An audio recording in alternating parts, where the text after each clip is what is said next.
ஏழ்மை ஒரு சாபம் என்ற எண்ணம் போனது. தாழ்ந்தவரை உயர்த்தி தெய்வம் கருணை செய்தது. பெண்மை சமமில்லை என்ற நிலையும் ஓய்ந்தது. விடிவு வந்தது, அடிமை நிலை முடிந்தது. விடுதலை தேடும் வேட்கை எழுந்தது.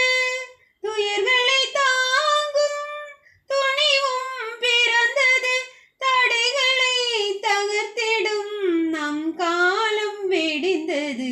அருளே எம்மில் வாழ வந்த அருளே, மகிழ்வே எங்கள் வாழ்வில் என்றும் மகிழ்வே.